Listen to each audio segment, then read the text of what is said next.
एक हरा भरा जंगल था। ड्रीमलैंड नहीं, बस अपना प्यारा जंगल। वहाँ खूब सारे जानवर रहते थे। नन्ही नन्ही चिड़ियाओं, मेहनती चींटियाओं, चालाक बंदर, शांत हिरण और एक चंचल तोता जिसका नाम मोती था। मोती हमेशा हंसते खेलते रहता, गीत गाता और सबको खुश कर देता। पर जंगल में एक कौवा भी रहता था, कालू। कालू दिखने में बड़ा चमकदार था, पर व्यवहार में हमेशा खुदगर्ज। वह जल्दी में खाना चुरा लेता, दूसरों की मेहनत को छोटा समझता और मेहनत करने वालों पर हंसता।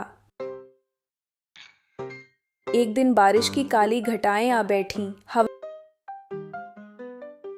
का रुख बदला और तेज तूफान आने लगा। पेड़ झूमे, पत्ते उड़ने लगे और पानी झरने लगा जैसे आसमान फट गया हो।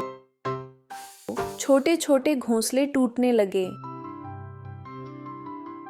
मोती अपने घोंसले में बैठकर चिंता कर रहा था कि पानी और हवा कितनी तेज है। तभी कालू की आवाज सुनी। वह भी उड़ते उड़ते धराशायी हो गया था और उसका घोंसला बह गया था।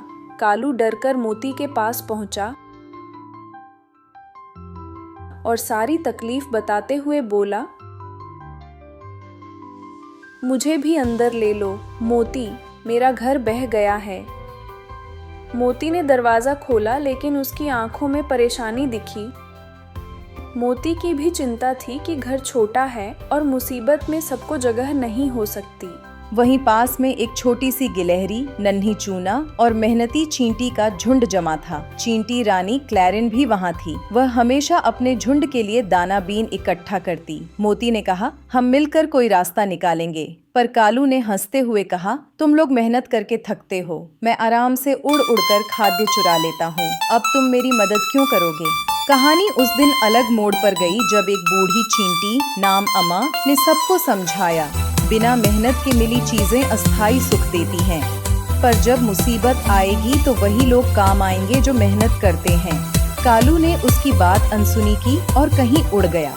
तूफान अपने पीक पर था। एक तेज झोंके ने मोती का घोंसला टुकड़ों में बांट दिया। मोती, चूना और कुछ और जानवर अपने अपने आशियानों को बचाने लगे। वहीं कालू हवा में भटक रहा था। उसकी हालत गंभीर थी, क्योंकि तेज हवा उसे ऊपर उठाकर कहीं और फेंक देती। राह में उसे दिखा कि चींटियों की एक छोटी सी रानी क्लैरिन अपने दानों से एक मोटी दीवार बना रही है, ताकि अपनी गुफा में पानी न पहुंचे। क्लैरिन बिना रुके पत्ते और मिट्टी के टुकड़े पकड़कर दीवार ऊंची कर रही थी। मोती ने पीछे मुड़कर देखा। वही चींटी जिसे कालू ने कभी कमतर समझा था, आज उसकी और कई औरों की मदद कर रही थी। तभी कालू ने देखा कि उसका दोस्त, एक छोटा सा मैना जिसका नाम टिल्लू था, उस दीवार के पास हाथ पांव मार रहा है। टिल्लू की छत उड़ चुकी थी और वह कांप रहा था। कालू के मन में पहली बार एक अजीब सी बेचैनी उठी। हवा के थपेड़े उसे इधर उधर धकेल रहे थे और उसने देखा कि जिन छोटे जीवों को वह हमेशा हंसी का पात्र समझता था, वही आज मजबूत दीवार खड़ी कर रहे थे। उसकी आंखों में डर था, पर साथ ही शर्म भी। उसने सोचा, मेरी सारी चालाकी, मेरा सारा घमंड आज किसी काम का नहीं। असली ताकत तो इनकी मेहनत और साथ में छिपी है। कालू ने पल भर सोचकर एक पत्थर उठाया और क्लैरिन के पास छोड़ दिया।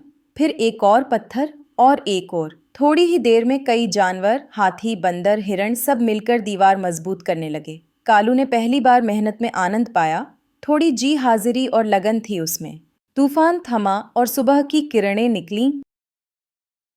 जहां पहले पानी भर गया था, अब एक सुरक्षित गुफा थी। मोती और टिल्लू ने क्लैरिन और बाकी चींटियों का धन्यवाद किया। कालू ने शर्म से सिर झुकाया और बोला, माफ कर दो मुझे, मैंने हमेशा बिना सोचे समझे जीवन जिया। मैंने तुम्हारी मेहनत का अपमान किया, पर आज तुमने मेरी आंखें खोल दी। क्लैरिन ने मुस्कुरा कर कहा, हम सबकी अलग थलग जिंदगियां एक दिन काम नहीं आएंगी, लेकिन जब हम एक दूसरे का हाथ थामते हैं तब मुश्किलें छोटी लगने लगती हैं। उस दिन से कालू बदल गया। वह अब चोरी नहीं करता बल्कि सुबह सुबह निकलकर खाना जमा करता और जो बचता उसे जरूरतमंदों में बांट देता। मोती भी हर शाम गाना गाता, पर अब उसकी आवाज और मीठी लगती क्योंकि सबकी खुशी में उसका हिस्सा हो गया था। जंगल के बाकी जानवरों ने भी अपने अपने कर्म बदल लिए। जो आलसी थे वे थोड़े मेहनती बन गए और जो घमंडी थे वे समझदार। कई महीने बाद एक नई मुसीबत आई। जंगल में आग लगने का खतरा। आग ने तेजी से फैलना शुरू किया, पर अब हालात अलग थे। सब मिलकर पानी भरने की लाइन बनाते। बड़े बड़े जानवरों ने पेड़ों को खोला और छोटे छोटे जीव भी छोटी छोटी चीजें कर रहे थे। आग बुझ गई और जंगल को बड़ा नुकसान होते होते बचा लिया गया। शेर ने कहा, अगर पहले हम सब अकेले ताकत पर निर्भर रहते तो ये नहीं हो पाता। कहानी का अंत एक छोटी सीख के साथ हुआ। मेहनत और दूसरों की मदद से ही असली मजबूती आती है और घमंड चालाकी अस्थायी है। कालू ने सीखा कि जो बिना मेहनत के मिलता है वह सुख देर तक नहीं टिकता, और क्लैरिन की दयालुता ने सबको एक दल बना दिया। मोती का गायन अब जंगल के बच्चों को रोज सुनाई देता, पर पहले से ज्यादा खुश और शांति भरा।